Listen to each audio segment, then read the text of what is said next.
Bonjour tout le monde et bienvenue à ma vidéo ASMR. Aujourd'hui, je vais vous lire Jean chapitre 14, verset du 1 jusqu'au 14. Par la suite, je vais lire aussi Jean 17 du 1er au 26. Ok, je vais commencer par Jean 14. Que votre cœur ne se trouble point. Croyez en Dieu et croyez en moi. Il y a plusieurs demeures dans la maison de mon Père.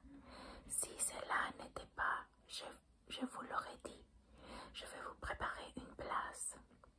Et lorsque je m'en serai allé et que vous aurez préparé une place, je reviendrai et je vous prendrai avec moi, afin que là où je suis, vous y soyez aussi. Vous savez où j'y vais, et vous en savez le chemin. Thomas lui dit, Seigneur, nous ne savons où tu vas, comment pouvons-nous en savoir le chemin? Jésus lui dit, je suis le chemin, la vérité et la vie. Nul ne vient au Père que par moi. Si vous me connaissez, vous connaissez aussi mon Père. Et dès maintenant, vous le connaissez et vous l'avez vu. Philippe lui dit, Seigneur, montre-nous le Père, et cela nous suffit. Jésus lui dit, il y a si longtemps que je suis avec vous, et tu ne me l'as pas reconnu, et tu ne m'as pas reconnu, Encore, il y a si longtemps que je suis avec vous, et tu ne m'as pas connu, Philippe. C'est lui qui m'a vu et vu le Père. Comment dis-tu, montre-nous le Père? Ne crois-tu pas que je suis dans le Père et que le Père est en moi? Les paroles que je vous dis, je ne les dis pas de moi-même. Et le Père qui demeure en moi, c'est lui qui fait les œuvres. Croyez-moi, je suis dans le Père et le Père est en moi. Croyez du moins à cause de ses œuvres. En vérité, je vous le dis, celui qui croit en moi verra aussi les œuvres que je fais, et il fera de plus grandes, parce que je m'en vais au Père. Et tout ce que vous demanderez en mon nom, je le ferai, afin que le Père soit glorifié dans le Fils. Si vous demandez quelque chose en mon nom, je le ferai.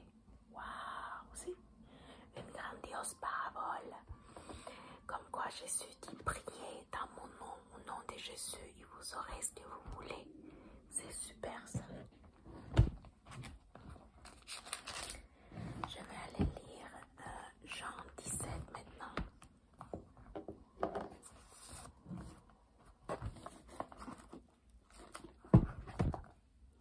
La prière sacerdotale. Après avoir ainsi parlé, Jésus leva les yeux au ciel et dit, Père, l'heure est venue, glorifie ton Fils, afin que ton Fils te glorifie. Selon que tu lui as donné pouvoir sur toute la chair, afin qu'il accorde la vie éternelle à tous ceux que tu lui as donnés. Or, la vie éternelle, c'est qu'ils te connaissent, toi, le seul vrai Dieu, et celui que tu as envoyé, Jésus-Christ. Je t'ai glorifié sur la terre, j'ai achevé l'œuvre que tu m'as donné à faire. Et maintenant, toi, Père,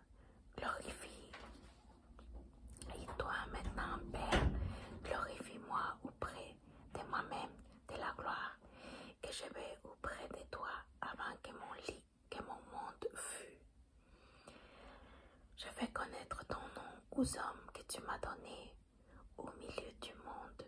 Ils étaient à toi et tu me les as donnés et ils t'ont gardé ta parole. Maintenant, ils ont connu que tout ce que tu m'as donné vient de toi, car je leur ai donné les paroles que tu m'as données et ils ont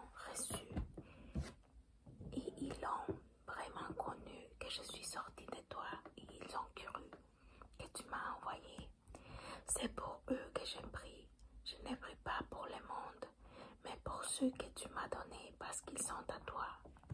Et tout ce qui est à moi est à toi. En ce qui est à toi est à moi, et je suis glorifié en eux. Je ne suis plus dans le monde, et ils sont dans le monde, et je vais à toi. Père Saint, garde en ton nom ceux que tu m'as donnés afin qu'ils soient comme nous. Lorsque j'étais avec eux dans le monde, je les garderai en ton nom. J'ai gardé ceux que tu m'as donnés et aucun d'eux ne s'est perdu, sinon le fils de la perdition, afin que l'écriture fût accomplie. Et maintenant je vais à toi et je dis ces choses dans le monde, afin qu'il ait en eux ma joie parfaite. Je leur ai donné ta parole et le monde les a haïs, parce qu'ils ne sont pas du monde comme moi je ne suis pas du monde. Je t'ai pris pas de les ôter du monde, mais de les préserver du mal. Ils ne sont pas du monde comme moi je ne suis pas du monde. Sacrifie-les par ta vérité, ta parole et ta vérité. Comme tu m'as envoyé dans le monde, je les aussi envoyés dans le monde. Et je me sacrifie moi-même pour eux, afin que eux aussi soient sacrifiés par la vérité.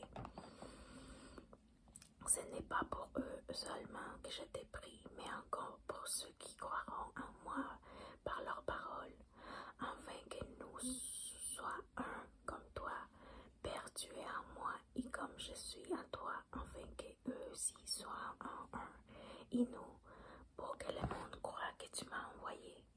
Je leur ai donné la gloire que tu m'as donnée, afin qu'ils soient un comme nous, comme nous sommes un. Moi, eux, toi et moi, afin qu'ils soient parfaitement un, et que le monde connaisse que tu m'as envoyé et que tu m'as aimé comme tu m'as aimé. Maintenant, je vais lire le chapitre 24, les versets 24 qui a été demandé par un de mes subscripteurs, par un de mes abonnés. Ok. Donc, là, dans les Jean 17, verset 24, ça dit: Père, je veux que là où je suis, ceux que tu m'as donnés soient aussi avec moi, afin qu'ils voient ma gloire, la gloire que tu m'as donnée, parce que tu m'as aimé avant la fondation du monde. Père juste, le monde ne t'a point connu, mais moi je t'ai connu, et ceux-ci ont connu que tu m'as envoyé. Je leur ai fait connaître ton nom, et je leur ferai connaître enfin que l'amour dont tu m'as aimé soit en eux, et que je sois en eux. Wow. C'est vraiment profond.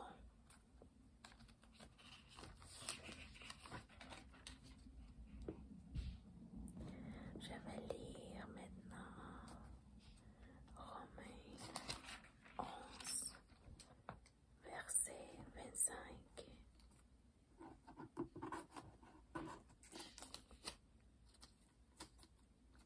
Car je ne veux pas, frères, que vous ignorez ce mystère, afin que vous ne vous gardiez point comme sages. C'est une partie d'Israël est tombée dans l'endurcissement jusqu'à ce que la totalité des païens soit entrée. Et ainsi, tout Israël sera sauvé, selon ce qui est écrit. Le libérateur viendra de Sion, et il détournera à Jacob les pitié. Ça, c'est pour mon subscripteur, mon abonné qui m'a demandé de lire Romains 11, verset 25. Ok, ça fait. Maintenant, je vais aller lire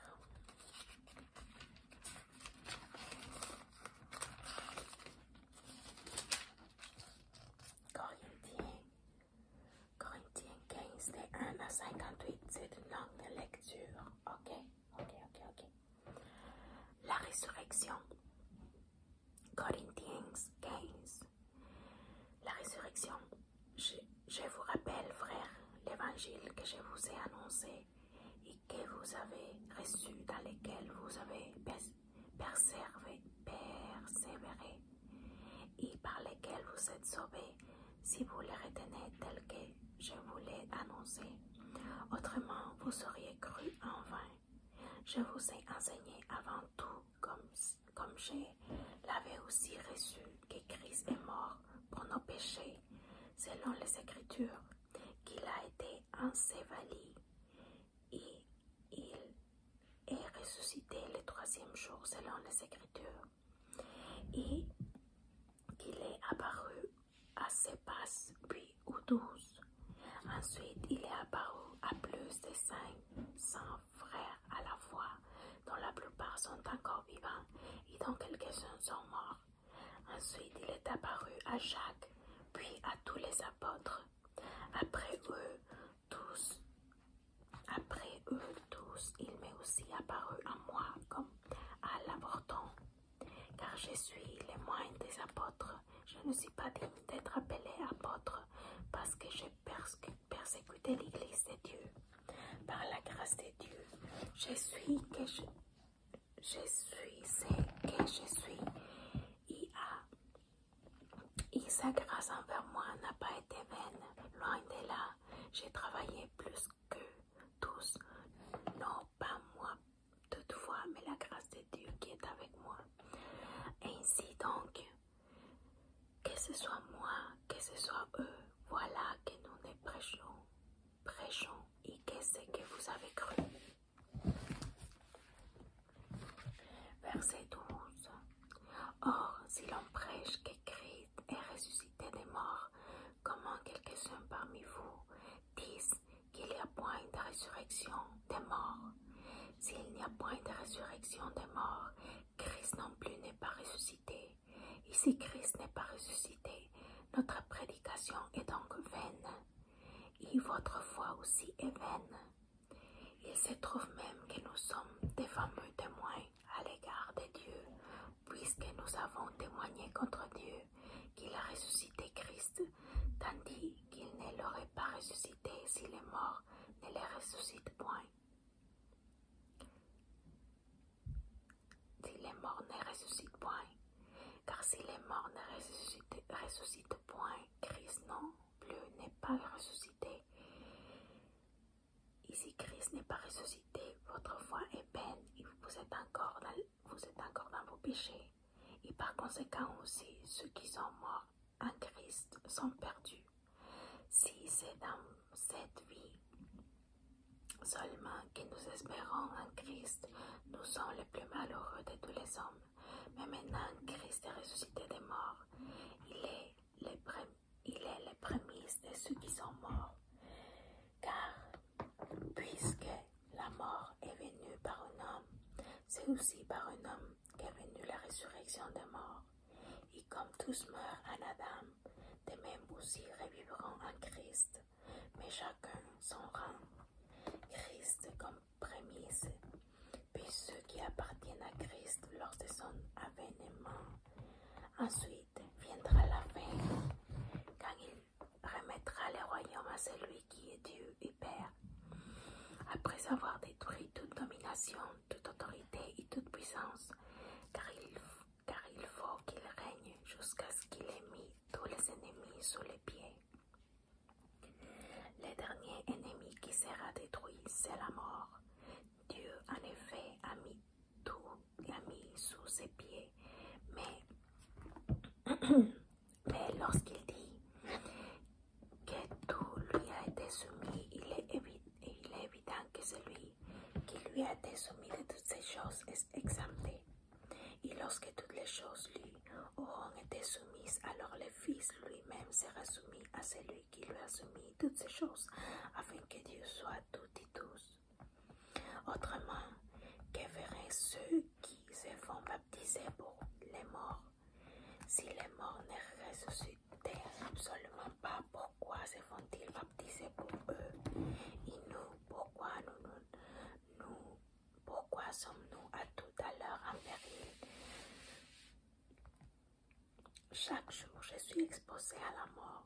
Je l'atteste, frère, par la gloire dont vous êtes pour moi les sujets en Jésus-Christ, notre Seigneur. Si c'est dans les vues humaines que j'ai combattu contre les bêtes et fils, quel avantage m'en revient-il si les morts ne ressuscitent pas? Mangeons et buvons, car demain nous mourrons. Ne vous y trompez pas, les mauvaises compagnies corrompent les bonnes mœurs.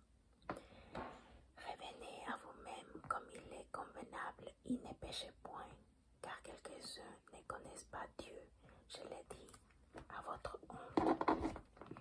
Verset 35.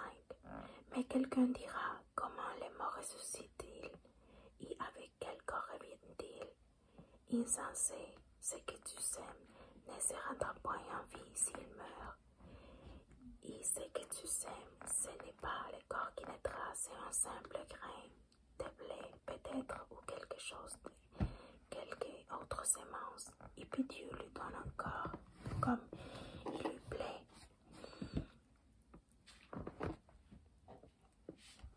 Et à chaque semence, il donne des corps qui lui est propre.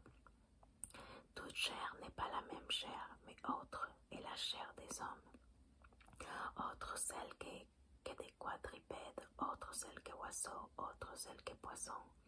Il y a aussi des corps célestes et des corps terrestres, mais autre est éclat des corps célestes, autre celui des corps terrestres, autre est l'éclat du soleil, autre l'éclat de la lune, et autre éclat des étoiles. Même une étoile diffère en éclat d'une autre étoile. Ainsi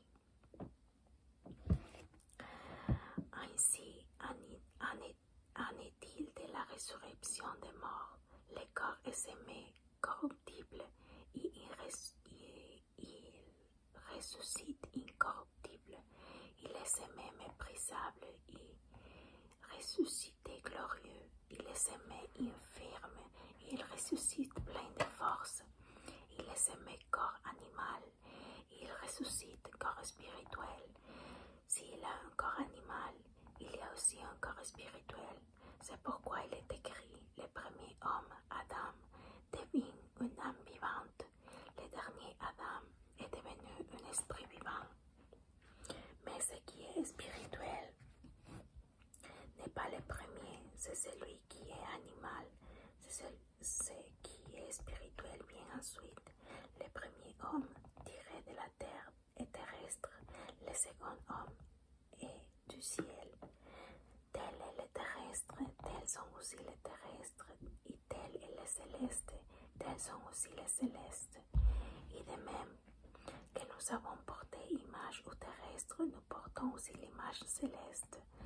Ce que je dis, frère, c'est que la chair et le sang ne peuvent hériter le royaume de Dieu et que la corruption n'hérite pas l'incorruptibilité. Voici, je vous dis un mystère, nous ne mourrons pas tous, mais tous ne nous serons changés. En un instant, à un clin d'œil, à la dernière trompette, la trompette sonnera et les morts ressusciteront incorruptibles et nous serons changés. Car il faut que le corps corruptible revête l'incorruptibilité et que ce corps mortel revête l'immortalité. Lorsque ce corps corruptible aura revêtu l'incorruptibilité et que ce corps mortel aura revêtu l'immortalité, alors s'accomplira la parole qui est écrite. La mort a été inclue dans la victoire. Oh mort, où est ta victoire? Oh mort, où est ton aiguillon? L'aiguillon de la mort, c'est le péché. Et la puissance du péché, c'est la loi. Mais grâce soit rendue à Dieu qui nous donne la victoire par le Seigneur Jésus-Christ, par notre Seigneur Jésus-Christ. Ainsi, mes frères bien-aimés, soyez fermes, inébranlables, travaillant de mieux en mieux à l'œuvre du Seigneur, sachant que votre travail ne sera pas en vain dans le Seigneur. Waouh, quel bel paragraphe! C'est les Corinthiens 15, du 1 au 58. C'est très très bon, j'adore. Donc ça va conclure tout pour la vidéo d'aujourd'hui. J'espère que vous avez aimé beaucoup. Je vais faire